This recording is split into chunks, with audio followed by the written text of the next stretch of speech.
25 match ধরে অপরাজিত আছে হামেস রদ্রিগেজের কলম্বিয়া। হারতে ভুলে যাওয়া কলম্বিয়াকে এবার থামাবে ব্রাজিল, বিশ্বাস কোচ দরিবাল জুনিয়রের। দেখুন বিস্তারিত। কোপা আমেরিকায় নিজেদের প্রথম ম্যাচ ড্র করে গ্রুপে নিজেদের কাজটা কিছুটা কঠিন হয়ে গিয়েছিল ব্রাজিলের জন্য। তবে প্যারাগুয়েকে বড় ব্যবধানে হারিয়ে ছন্দে ফেরার আভাস দিয়েছে ব্রাজিল। শেষ 16 নিশ্চিত করার পাশাপাশি গ্রুপ চ্যাম্পিয়ন হওয়ার লড়াইয়ে শেষ ম্যাচে 5 বারের বিশ্ব চ্যাম্পিয়নদের প্রতিপক্ষ কলম্বিয়া, যারা 25 ম্যাচ ধরে আছে অপরাজিত। ব্রাজিলের কোচ দরিবাল জুনিয়রের বিশ্বাস, প্রতিপক্ষের অবিশ্বাস্য এই পথ চলা ইতি টানবে তারা। চলতি কোপায় ডি গ্রুপে থাকা কলম্বিয়ার আসরে নিজেদের প্রথম ম্যাচে প্যারাগুয়েকে হারায় 2-1 গোলে। শনিবার কোস্টারিকাকে উড়িয়ে দেয় 3-0 গোলে।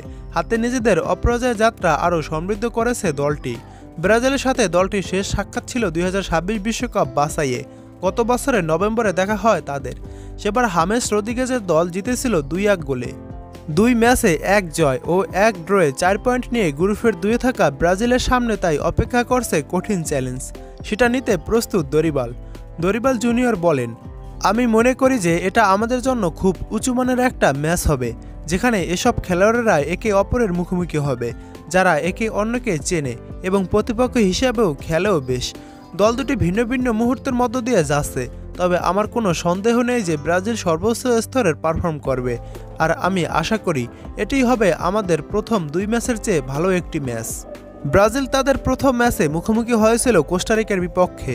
ছন্দহীন ফুটবলে গোলশূন্য ড্র করে তারা ম্যাচটি। তবে শনিবার প্যারাগুয়েকে 4-1 গোলে হারিয়ে শেষ 8 প্রায় নিশ্চিত করে ফেলেছে দরিবালের দল। ব্রাজিল এবং কলম্বিয়া আজ পর্যন্ত একে অপরের মুখোমুখি হয়েছে মোট 36টি ম্যাচে, যেখানে ব্রাজিল জয় পেয়েছে 21টি ম্যাচে এবং ব্রাজিল হেরেছে 4টি ম্যাচ এবং ব্রাজিল ও কলম্বিয়া ম্যাচ ড্র করেছে 11টি। ব্রাজিল এবং কলম্বিয়ার ম্যাচটি শুরু হবে আগামী 3 জুলাই বাংলাদেশ সময় সকাল 7টায়।